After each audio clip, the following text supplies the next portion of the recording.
It's been a minute since we tackled the mailbag. Let's do that today on Locked On A's.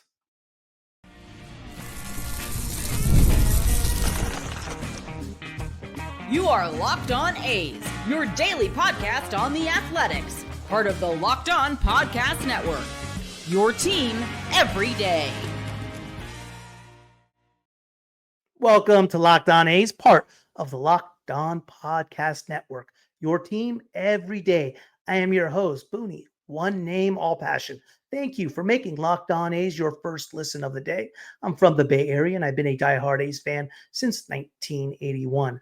This isn't just another A's podcast. This is the most informative and insightful show on the A's, period. We cover the A's every single day, breaking down games, delivering the latest team news, and giving you deep, thoughtful analysis you will not find anywhere else. If it's happening in Sacramento or Las Vegas, we've got you covered. We are free and available wherever you get your podcast, including YouTube. And please do me a favor, hit that subscribe button wherever you are following the show. Today is Thursday, March 6th. We do have a little bit of news coming out of Vegas. The Las Vegas Stadium Board meets today at 3 o'clock. And the A's have a press conference tomorrow as well. So this is literally the most news we have heard out of Las Vegas in quite some time. I'm sure there's going to be some additional news to talk about after the Stadium Board meets today. 3 o'clock, you can actually stream that if you go to the website and click on the link in there. In an article written by the Las Vegas Journal, I believe it was yesterday, they report that the A's are moving a step closer to getting construction underway on their $1.75 billion stadium after filing for a commercial grading permit this week with Clark County. On Tuesday, Clark County issued a commercial power permit filed by contractor Morse Electric in order to add permanent power on the site that will be used for the construction of the stadium and for trailers that will be used on site as office space for ballpark contractors. The contract valuation for the work is $530,000 according to the permit. As I mentioned, the A's will provide a stadium progress update at today's Las Vegas Stadium Authority meeting. Sports Illustrated's Jason Burke came out with an article, I believe, today. And I believe you know what side of the fence Jason Burke stands on. He's for sure not in the middle, that's for sure. He went off the rails. He projected construction to start Q2.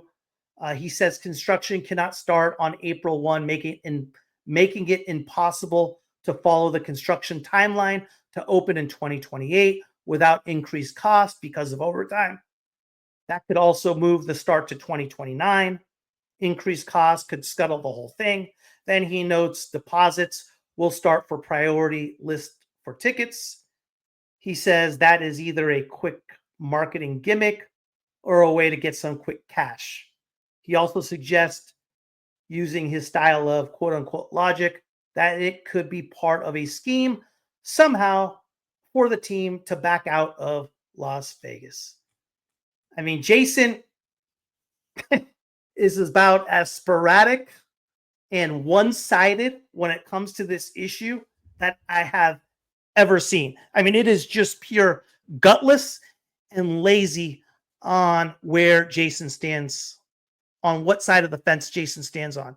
Not only is he irresponsible, he's just lazy. I've invited Jason on this show. He accepted, then just no-showed. And the reason he gave me was that he did not like my rants and decided not to come on. Well, Jason, that's up to you, and I don't blame you, but you no-showing is about as gutless as this article is. Anyway, that's my 2 cents on that.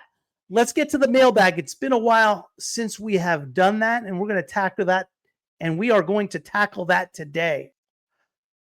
Let's start with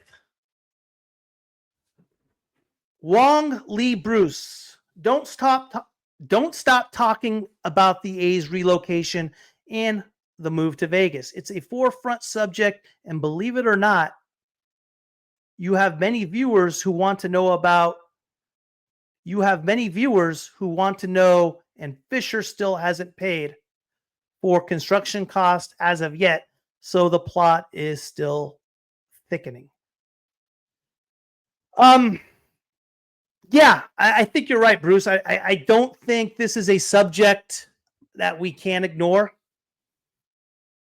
My goal and my only goal in this whole subject has been perspective. I want to present two sides of it. If you feel that Vegas is not going to happen, tell me why. What's your reasoning? It just can't be because you don't like John Fisher. But as far as not covering it, you're right. I think it is part of the story. And I think that we will have some episodes regarding the news on Vegas, the stadium, what's going on. The Las Vegas Stadium Board meeting today, I think, is going to give us a lot of information. So we'll go from there. But yeah, I agree with you, Wong Lee, Bruce. It is something we have to cover. But with regard to Fisher not paying for construction, as the story unfolds, we'll definitely cover it. Peter Weisderd, 4927. I've heard you mention a few times about the sell the team movement and the reverse boycott being turnoffs to MLB and other team owners. Other than going into games consistently, regularly, is there a different way fans could have handled the relocation, such as putting more pressure on city leaders instead of John Fisher in Major League Baseball? Listen, if John Fisher wants to continue to be an individual who doesn't want to talk about this situation, he has every right to. At the same time, it's going to draw criticism, which he has received. But the city doesn't get a pass. The city does not get a pass. How the city has gotten a pass in this whole thing is nuts. The Sell the Team campaign was targeted at John Fisher, fine. Why you brought MLB into this was a little nutty.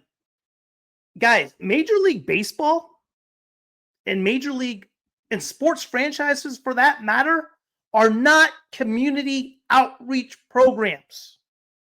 John Fisher and Commissioner Manfred are not publicly elected officials. Why would you attack MLB? I understand why you did, but think about it. Once you did that, it brought the attention of 29 other owners. 29 other owners who could care less about what was going on in Oakland until the Sell the Team campaign. Now, they're thinking about their own pockets. They're worried about this affecting their fans. Are their fans now going to do a Sell the Team campaign? It affects their bottom line. It affects their pocket. Whether you agree with that or not doesn't matter. Commissioner Manfred works for the owners. What do you think the owners did? You know what they did? Hey, Manfred, get this under control now. And also, you guys were blasting Manfred. Do you guys not remember that Manfred supported Oakland up until 2020, 2021? He publicly criticized Fisher and the A's for how they handled Laney College and the Peralta site. Yet, you guys were blasting him? For as inspiring as the Sell the Team campaign was, you should have left MLB out of it and replaced MLB with the city of Oakland. That would have gotten you somewhere. Now, any hopes of an expansion team? Any hopes at the time of the A's staying at the Coliseum was gone. Never going to happen. So yes, I'd like to sell the team campaign. I thought it was inspiring. You got your voice out. You said what you had to say. But bringing Major League Baseball into it backfired. That was a killer, and there was no need for it. You weren't going to get anywhere with that. You were not going to win that fight. Whether you agree with me or not, it's just a fact. This episode is brought to you in part by Wonderful Pistachios. Looking for a snack that's both delicious and nutritious? Crack into a good source of protein with Wonderful Pistachios. Wonderful Pistachios is one of the highest protein nuts. Each 1 ounce serving has 6 grams of protein, giving you over 10% of your daily value. Plus, they are packed with fiber and better for you unsaturated fats to help keep you feeling fuller longer. Personally, I love the no shells variety. It's the perfect grab and go snack for busy days, whether I'm snacking at my desk, on a road trip, or just need a quick protein boost. They are always my go-to. And if you love cracking open every shell for that satisfying crunch, the in-shell options are a classic favorite. The fact that Wonderful Pistachios is a complete protein providing all 9 essential amino acids. How these little green wonders pack a protein punch. No shells, Wonderful Pistachios for that grab and go ease. The satisfying crack of opening each shell, it's like snack meditation. Whether you're running between meetings or dropping off the kids, Wonderful Pistachios are the snack that works hard as you do. Get snacking and get cracking with the snack that packs a protein punch. Visit wonderfulpistachios.com to learn more.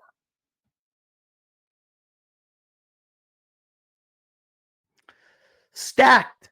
Preacher Clear 4679. Vegas won't happen. I don't think it was ever serious. It's being used as leverage. They'll stay in Sacramento where there is already guaranteed attendance. Okay. Stacked up. Breach Clear 4679. Based on what? What are you basing that claim on? Just saying it? It just won't happen just because? I mean, you may be right. It may not happen, but there is no evidence that says it will not happen. And that's the issue I have with that narrative. Not with what you're saying, but there's no claim behind it. Tell me why it's not happening.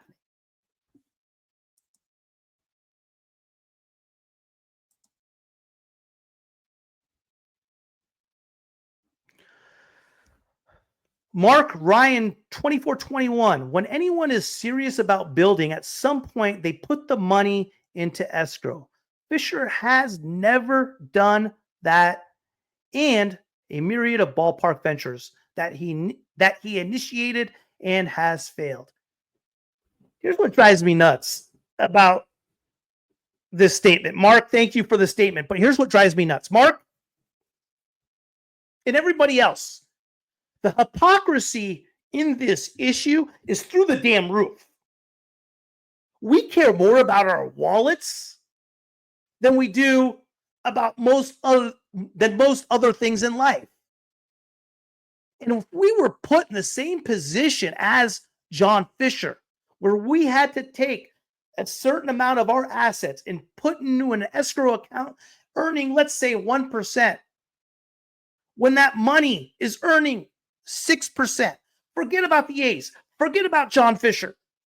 Forget about anything. Would you do that as a human being? Would you do that as an individual? Would you sacrifice your own wallet, your own money, in order to satisfy the public that has done nothing but bash you? No, you wouldn't. You would do what I would do. You would wait till the very, very last second to do so. You would not give in to nobody. And that is the fact. You would not liquidate funds and cost yourself money to satisfy a public that has bashed you for years. No, you wouldn't. No, you wouldn't.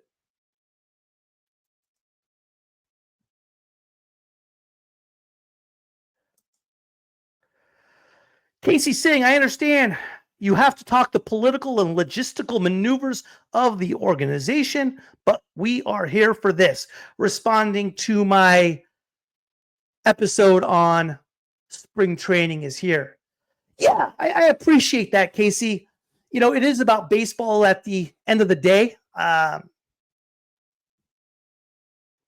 wanted to make it more about baseball, but the fact of the matter is that this is an issue that still interests a lot of people. A lot of misinformation is out there being said.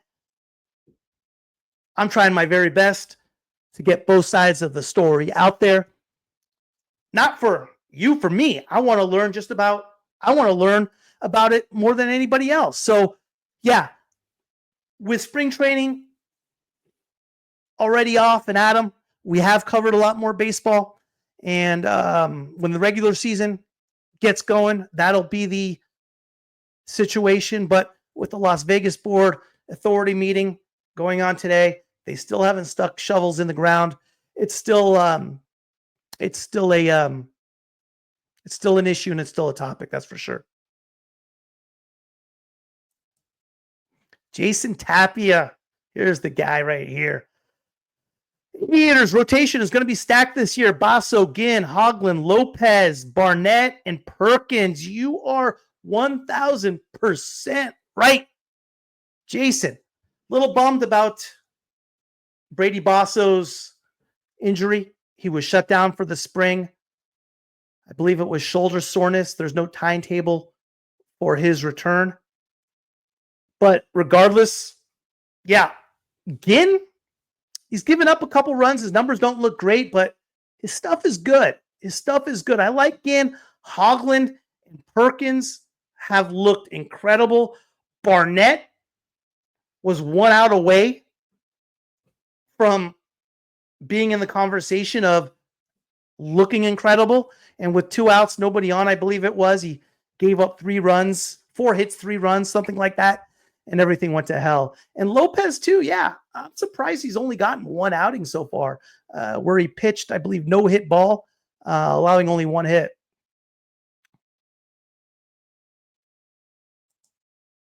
Van Zink, while I understand your comparison to the 2012 team, what really made it memorable was that they were 26-35 on June 10th and 68-33 since June 10th, I believe is what you were saying. Yeah, no, I hear you, Van Zink. I realize that. And if you actually saw the episode, I said the big comparison between the 12 team and the feeling I have towards this team is that the predictions going into the season, the disrespect by the analyst. That's what I'm saying. Yes, you're right. 2012 was incredibly special with regard to the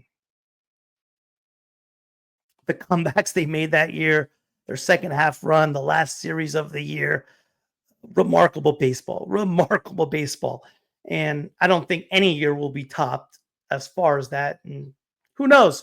But going into the season, this is what reminds me of the 12 team. Are they a little bit different? Sure.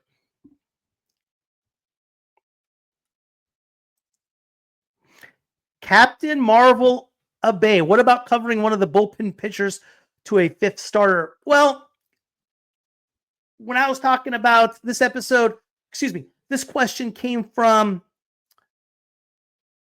when I was breaking down the starting rotation. Severino, Springs, Sears, Badeau should be in the 4th spot unless he really goes south. The 5th spot, right? Hogan Harris, I've talked about. He's a bullpen guy. Jacob Lopez, I kind of covered him. I don't think he's going to get it. He's a bullpen guy, most likely to go down to AAA.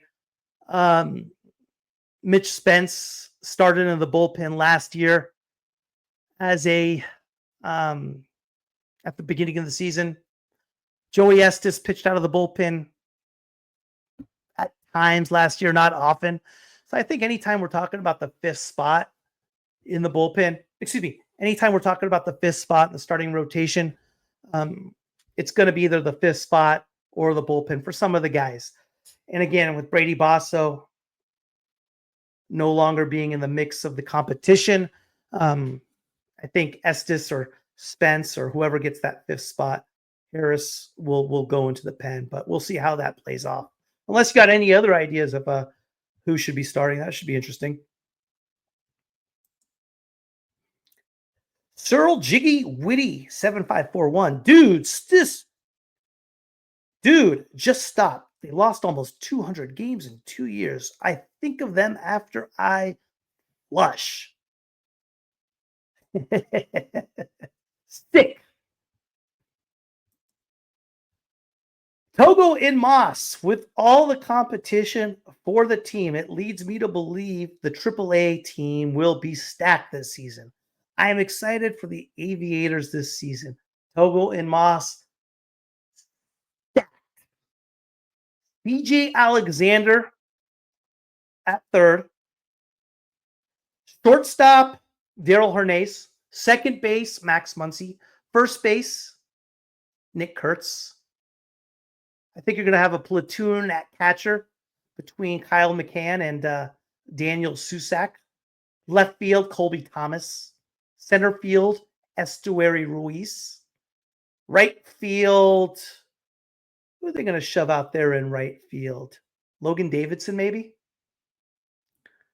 Yes, they are going to be beyond stacked. And I'm sure I've missed out, and I'm sure I've missed a few names as well. And that doesn't even include the pitching. But yeah, stacked is an understatement.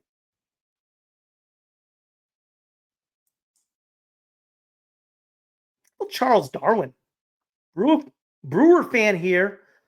The Brewers play the A's today in spring training. Will this be a team that resembles the team that had such greats as Reggie Jackson, Joe Rudi, Billy North? He goes on to say more. Charles Darwin, what a great question.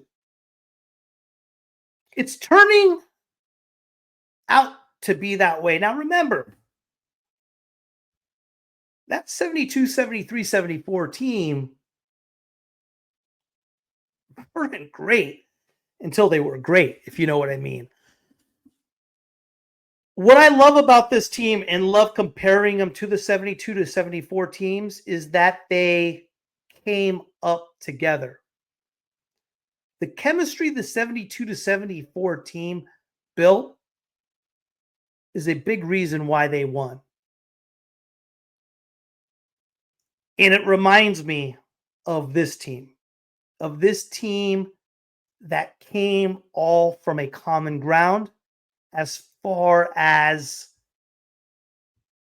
being given up on, being cut, being told they were no good, being passed up on, with a mix of unbelievable prospects.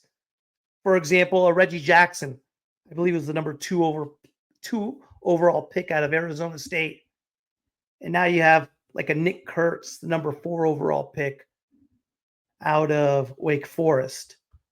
Yeah, it's shaping up that way. That's for sure. We'll see what happens. I like the chemistry this team has. I like where they're going. And yeah, that's a great question. That's a great comment. But it does resemble something similar. And that's what's pretty cool. You know, I've stated it before too. I think when they get to Vegas, you got a potential dynasty right there. And people are like, you're crazy, Pony. Well, how am I crazy? I mean, you know, look at what they got. In potentially in 2028 Vegas, you're going to have the number 4 overall pick at first base. You're going to have a first rounder in Max Muncy at second. I said Nick Kurtz at first. You're going to have the 6 overall picks at short, potentially a second round slugger in Tommy White at third from LSU. Daniel Susak, who was a first rounder behind the plate, or hey, Shea Langoliers will still be with Oakland. He was the number 9 overall pick. You have JJ Bleday, the number 4 overall pick. Left field, Colby Thomas, third rounder out of Mercer, who's been tearing it up. Right field, potentially a MVP candidate or maybe an MVP by then, and Lawrence Butler. Jack Perkins is a fifth round pick. Dude, they are stacked. Gunnar Hoglund, a first round pick, excuse me. Mason Barnett, a first round pick. So they have the pedigree, they have the players. Who knows? We'll see what happens, but it's shaping up that way. They have the players. Do they have to sign some free agents to add that type of veteran presence? 100% at the same time. Langoliers, Blade, and Rooker. I forgot about Rooker. Will be veterans at that time, but it's by the time it gets Vegas, it is potentially working out to be a dynasty. Are we a long way away from that? Sure. Am I nutty by saying it based on if the talent continues to progress? No, I'm not. We'll see what happens. The A's play this evening at 5:15 against your Brewers. Exciting action this weekend in Vegas. That'll be a lot of fun. And as I talked about earlier, the Las Vegas Stadium Board meeting this afternoon at 3:00. Thank you for making Locked On A's your first listen today. For your second listen, check out the Locked On Fantasy Baseball podcast with host Dominic Martino and Matthew Onai. MLB fantasy draft season is here. Be the most informed fan and set yourself up for a league win. Find Locked On Fantasy Baseball on YouTube or wherever you listen to your podcast.